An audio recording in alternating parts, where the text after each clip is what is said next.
विराजमान परमात्मा को श्रद्धापूर्वक आद सहित गर्दन झुका के, मस्तक झुका के करें प्रणाम और बैठ जाएं सीधे होके। करें पीठ सीधी, गर्दन रखें परमात्मा के आमने सामने। आंख बंद करके देखें त्रिकुटी स्थान को। आंख बंद करो जी। देखते रहिए बिंदी वाली स्थान को। बिंदी को नहीं देखना, बिंदी वाले स्थान को देखना है। बाह्य चिन्ह है ये, जो कुछ है वह सब इसके भीतर, इसके अंदर। तब दिखेगा जब परमात्मा दिखाएंगे। हमें तो मात्र प्रेमपूर्वक पुरुषार्थ ही करना है। मन की चर्चा चल रही है। आंख बंद करो बेटा।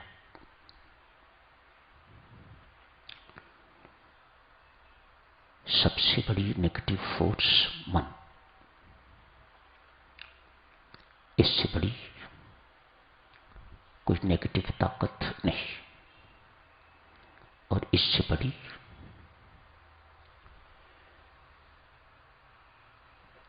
सबसे पॉजिटिव ताकत भी नहीं।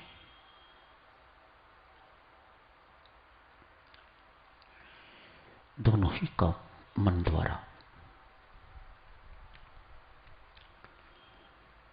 रोगी मन, मैला मन, अपवित्र मन, विषयासक्त मन, संसार में लुप्त एवं मुक्त मन,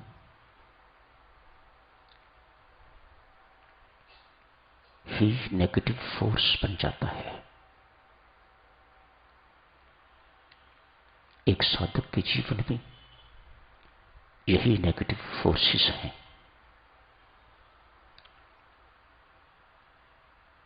जप एवं ध्यान एकमात्र साधन जिनसे मन पवित्र होता है। संत महात्मा सत्य फरमाते हैं, 1 मिनट का गहन ध्यान अर्थात एकाग्रता पूर्वक मन यदि परमात्मा के नाम पर, परमात्मा पर टिका रहा, संसारिक विचार रहित, तो ये ऐसा काम करता है जैसे एक एटम बम, जैसे एटम बम अणुबम व्यापक विध्वंस करता है। ठीक इसी प्रकार से ध्यानस्थ मन ये आपके जन्म जन्मांतर के संस्कारों को राख कर देता है, खाक बना देता है। सोचिए कितनी पावरफुल ताकत है ये ध्यान, और कितना शक्तिशाली काम कर देता है ये ध्यान।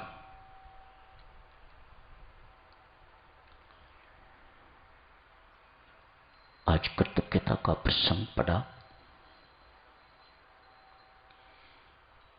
आदर का चिन्ह, प्रेम का चिन्ह कृतज्ञता। इसी को भक्ति कहा जाता है। प्रेम के साथ यदि आदर भाव, यदि पूज्य भाव, यदि वंदनीय भाव जुड़ जाता है, उसे ही परमात्मा की भक्ति कहा जाता है। भक्ति मात्र परमात्मा के साथ प्रीति ही नहीं, परमात्मा के प्रति पूज्य भाव, वंदनीय भाव, आदर सत्कार भाव, उनके प्रति महानता का बोध, वह महानतम है और मैं लघुतम, इस प्रकार का बोध उस प्रीति को परमात्मा की भक्ति बना देता है। जिस हृदय में भक्ति विराजमान हुआ करती है, परमात्मा उस हृदय की जाति पाति, उसका फाइनेंशियल स्टेटस, उसकी सुंदरता, क्रूपता इत्यादि इत्यादि ये उपाधियां नहीं देखा करता। उसे वह हृदय चाहिए जिसमें प्रेम बसा हुआ है।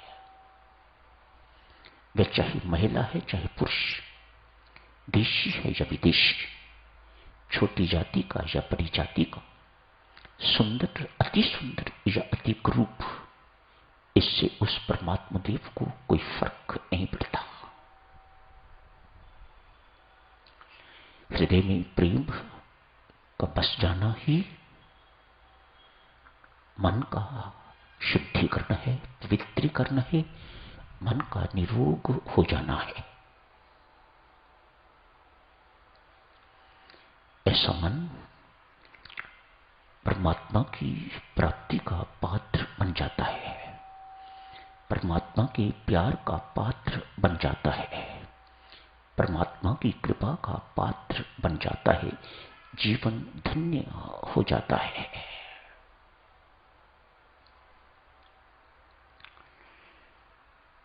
जहां प्रीति हुआ करती है साधक जनों, जहां प्रेम हुआ करता है, वहां कोई हिसाब किताब नहीं होता। छोटी छोटी बातें इस प्रेम के बारे में,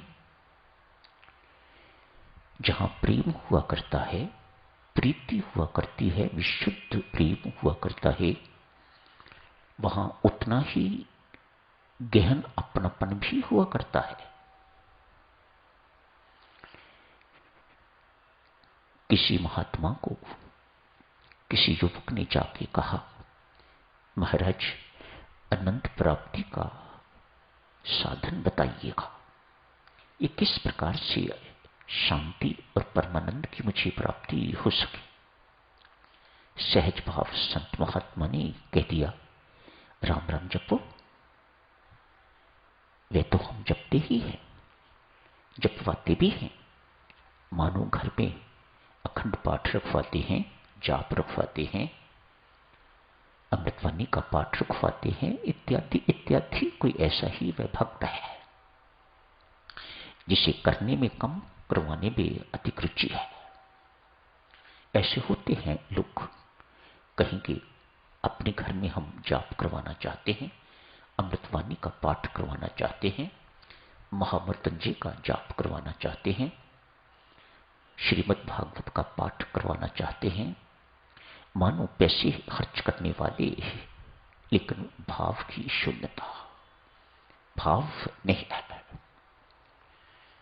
तो ये साधक संत महात्मा से कह रहा है, ये राम राम तो हम बहुत देर से, बचपन से ही सुनते और जपते हैं, लेकिन अभी तक शांति या आनंद तो नहीं मिला। भाव सहित जप, महात्मा ने कह दिया। ये भाव क्या होता है महाराज? तो संत महात्मा यहां कहते हैं, भाई डॉक्टर चीरा फूड़ी करता है, पैसे भी लेता है। सहर्ष माता पिता बच्चे की जिसकी सर्जरी होती है, जिसकी चीर फाड़ होती है, उनके माता पिता बालक के पैसे भी देते हैं, चीर फाड़ भी करवाते हैं। क्यों? डॉक्टर का भाव उस बालक को नुकसान पहुंचाना नहीं है, उसके दुख को दूर करना है। भाव कितना सुंदर है इसके पीछे, इसी की कीमत है। शराब जिस बोतल में पड़ी हुई हुआ करती है, आंख बंद करो बेटा, शराब जिस बोतल में पड़ी हुई होती है उसे कभी नशा नहीं चढ़ता। वह बोतल वैसी की वैसी ही रहती है, एक खत्म होती है, दूसरी बार उसे भर दिया जाए तो भी नशा नहीं। जिंदगी भर एक के बाद भरते रहिएगा उसे, लेकिन उसे जिंदगी भर नशा नहीं चढ़ता। क्यों? संत महात्मा समझा रहे हैं ये भाव क्या होता है। वे शराब का सेवन नहीं कर सकती। ठीक इसी प्रकार से भाव शून्य साधना ये आपको आनंद या शांति की प्राप्ति नहीं करवा सकेगी। चम्मच से न जाने कितनी बार कितनी तरह के व्यंजन मुख के भीतर डाले जाते हैं, लेकिन चम्मच को आज तक किसी भी व्यंजन का स्वाद पता नहीं है। क्यों? वह उस व्यंजन का सेवन नहीं कर सकता। कड़छी से न जाने कितना कुछ परोसा जाता है, कितनी बार खीर परोसी गई, हलवा परोसा गया, पुलाव परोसा गया, इत्यादि इत्यादि, लेकिन उस कड़छी को किसी प्रकार का कोई बोध नहीं है। कितनी स्वादु स्वादु वस्तुएं मुझ द्वारा परोसी जा रही हैं, क्यों? वे कड़छी सेवन नहीं कर सकती। ठीक इसी प्रकार से ये भक्त से कहते हैं महात्मन, भावना शून्य उपासना ये आपको शांति, परम शांति, परमानंद की अनुभूति नहीं करवा सकेगी।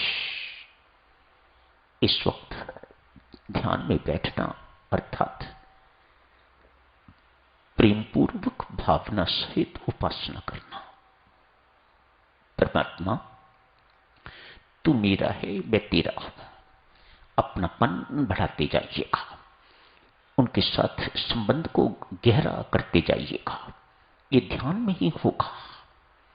मैं तेरा हूं परमात्मा, मैं संसार का नहीं हूं, मैं किसी और का नहीं हूं। मेरी प्रीति सिर्फ तेरे साथ, किसी और के साथ नहीं। बाकियों के साथ तो मैं कर्तव्य निभा रहा हूं, प्रीति तो मेरी आपके साथ ही है। इस प्रकार से परमात्मा के साथ अपनापन, प्रीति शब्द से भी बेहतर शब्द है अपनापन। ये अपनापन होना चाहिए। मेरा राम, मैं राम की, मैं राम का, मेरा राम। जितना मेरापन आप लोगों ने वस्तुओं के साथ, अपने घर के साथ, देखो कुछ ही साल का बालक कुछ साल उस घर में रहा है, कहने लग जाता है मेरा घर है ये। तो मेरापन कैसे स्थापित हो जाता है? जिसके साथ आपने जिंदगी जन्म से लेके जो अंत तक आपके साथ रहता है, उसके साथ अपनापन हम जिंदगी भर स्थापित नहीं कर पाते। ये बड़ी बदकिस्मती है। और वह है परमात्मा। जन्म लेते ही वह हमारे साथ, और जब तक वह हमें छोड़ नहीं देता वह हमारे साथ रहता है। लेकिन उस परमात्मा के साथ हम कभी अपनापन स्थापित नहीं कर पाते, इसीलिए उस शांति और परमानंद से वंचित रहते हैं। आज परमेश्वर को आश्वासन दीजिएगा, परमेश्वर तू मेरा अपना है, तू मेरा है, तू मेरा राम, मैं तेरा राम, तू मेरा राम, मैं तेरा राम, तू मेरा राम, मैं तेरा राम। मैं और किसी का नहीं, मैं संसार का नहीं। परमात्मा संसार मेरा नहीं, मेरा तू है, मैं तेरा हूं। राम